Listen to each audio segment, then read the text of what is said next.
10월의 네 번째 목요 묵상입니다. 드디어 밴쿠버의 우기철이 시작되었습니다.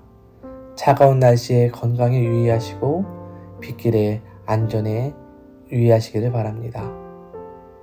오늘 우리에게 주시는 말씀은 사무엘하 22장 47절에서 51절의 말씀입니다. 여호와의 사심을 두고 나의 반석을 찬송하며 내 구원의 반석이신 하나님을 높일지로다. 이 하나님이 나를 위하여 보복하시고 민족들이 내게 복종하게 하시며 나를 원수들에게서 이끌어내시며 나를 대적하는 자 위에 나를 높이시고 나를 강포한 자에게서 건지시는도다. 이러므로 여호와여, 내가 모든 민족 중에서 주께 감사하며 주의 이름을 찬양하리이다. 여호와께서 그의 왕에게 큰 구원을 주시며 기름 부음 받은 자에게 인자를 베푸심이여 영원하도록 다윗과 그 후손에게로다 하였더라. 제가 어제 늦은 밤 일을 마치고 들어와서 소통 강의로 유명하신 김창옥 선생님의 강의를 하나 들었습니다. 그 강의 가운데 기억 남는 몇 가지가 있었는데요. 그 중에 이런 말을 하셨습니다. 나무를 옮겨 심으면 다시 뿌리를 내리기 위해서 그 뿌리는 4배의 악력이 필요하다라고 말씀했어요. 가지치기하고 또 새롭게 땅에 심었기 때문에 4배의 뿌리의 힘이 있어야 한다는 것이죠. 그 내용을 들으면서 우리가 새로운 땅, 이민자로서 이곳에 뿌리를 내리며 살아가는 삶이 그만큼 힘들지 않을까라는 생각을 해보게 되었습니다. 한국에 있을 때는 한 번도 걱정 없이 살던 우리 체류의 문제를 이곳에서는 걱정해야 하고 높은 렌트비와 물가로 많은 시간 직장의 현장에 있어야 하고 또 언어의 문제와 문화적 문제도 우리의 삶 가운데 가까이 있으면서 스트레스가 되기도 하죠. 그럼에도 우리가 지금 이렇게 몇 년에서 10수년을 이곳에서 살아갈 수 있었던 것은 여러분들이 수고하고 애쓴 결과라고 생각이 됩니다. 그런데 여기서 제가 한 가지 질문을 드려보고 싶어요. 이렇게 수고하고 애쓴 우리의 삶 즐겁습니까? 기쁨과 감사가 있으십니까? 그냥 할 수 없어서 아니 하지 않으면 안 돼서 살아가는 것은 아닙니까? 오늘 본문 사무엘하 22장은 다윗이 과거를 회고하며 지은 찬양의 노래, 감사의 노래입니다. 그 중에서 마지막 부분이죠. 다윗의 인생은 우리가 생각하는 것만큼 평안하고 행복하지 않았습니다. 늘 그의 삶에는 전쟁이 있었고 생존에 문제가 걸린 그런 인생이었습니다. 그럼에도 그가 감사하고 찬양하며 살아갈 수 있었던 것은 그의 삶에 하나님이 함께 하셨기 때문입니다.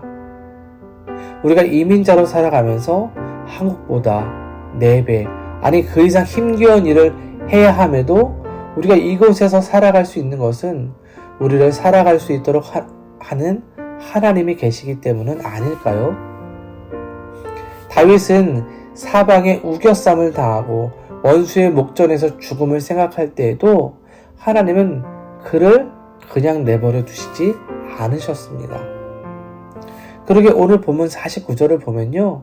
나를 원수들에게서 이끌어내시며 나를 대적하는 자 위에 나를 높이시고 나를 강포하는 자에게 건지셨도다 라고 말씀하는 거예요.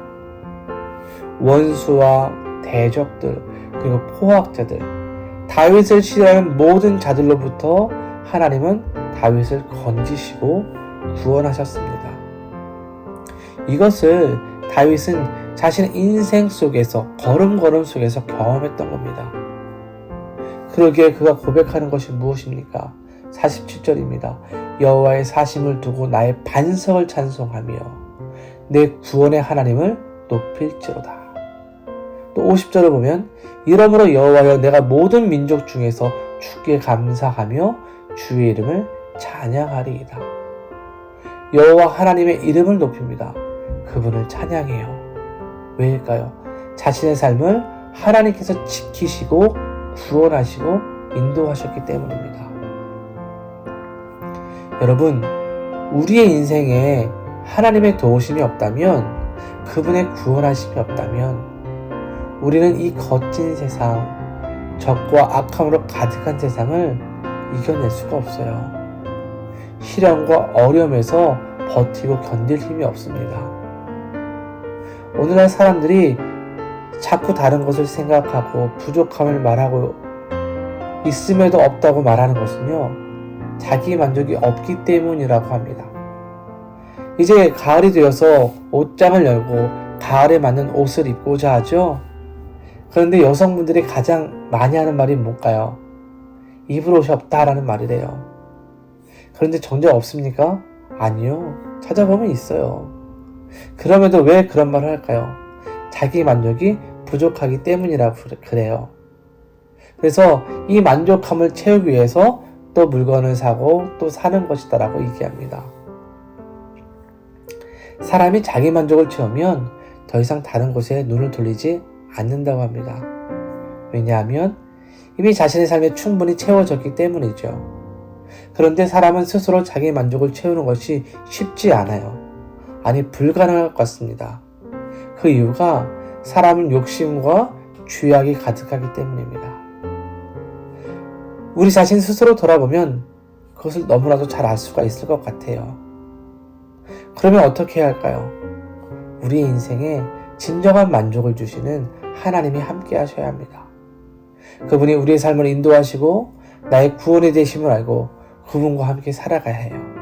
그렇게 할 때에 그 하나님께서 우리의 인생 가운데 채우시는 그 만족함, 그 구원을 경험하며 우리가 감사의 인생, 찬양하는 인생을 살아갈 수가 있게 되는 거죠. 오늘 본문 51절을 보세요. 여호와께서 그의 왕에게 큰 구원을 주시며 기름 부음 받은 자에게 인자를 베푸시며 영원하도록 다윗과 그의 후손에게로다 하였더라. 다윗이 계속해서 반복해서 고백하는 말, 그리고 마지막까지 고백하는 말이 무엇입니까? 하나님께서 구원을 베푸셨다는 거예요. 하나님의 인도하심, 돌보심을 찬양하고 감사하고 있습니다. 다윗은 오직 여호와 하나님으로 인하여 감사한 인생, 그 만족한 인생을 살았다는 거죠. 그러기에 힘든 삶을 살아가도 어려운 가운데 있어도 하나님을 찬양하고 감사할 수 있었던 겁니다. 사랑하는 여러분, 우리의 이민자의 삶이 힘겹습니다. 또 무한한 내 뜻대로 되는 것이 없는 것 같기도 하죠. 또 능력의 한계를 경험하기도 합니다. 그렇지만 이 모든 것보다 크신 하나님이 계세요. 그분이 나의 반석이 됩니다. 구원이 되십니다. 찬양의 이유가 되십니다. 그 하나님을 의지하고 바라보시기 바라요. 세상은 우리에게 평안과 기쁨, 구원을 줄 수 없지만 우리 하나님은 주실 수 있으십니다. 그래서 우리의 삶이 어떠한 상황에서도 기뻐하고 감사하는 다윗처럼 그 다윗과 같은 삶을 살아가고 우리를 향해 베푸시는 하나님의 은혜와 구원 그리고 승리를 날마다 경험할 수 있기를 주님의 이름으로 축원드립니다. 기도하겠습니다. 사랑의 하나님 감사를 드립니다. 힘겨운 삶과 고난 그리고 대적의 위협 속에서도 하나님으로 인하여 감사하고 찬양할 수 있는 다윗처럼 우리도 하나님을 향한 감사와 찬양의 삶을 살기 원합니다. 힘겨움 속에 고난 속에 구원의 하나님을 의지하며 바라봅니다. 주께서 보여주신 길로 가오니 우리와 동행하여 주시고 우리가 주님으로 인하여 만족하고 감사하는 삶을 살게 하여 주시옵소서. 그리하여 이 땅에서 주님으로 인하여 만족하고 날마다 우리의 삶에 하나님이 주시는 기쁨과 구원과 승리를 경험하게 하여 주옵소서. 밴쿠버의 우기가 시작되었습니다. 비와 차가운 날씨 속에서 우리 성도들의 건강과 안전을 지켜주시고 매일매일 하나님의 은혜와 채우심이 가득 넘치는 복된 삶, 은혜의 삶을 살아가게 하여 주시옵소서. 예수님의 이름으로 기도드립니다. 아멘.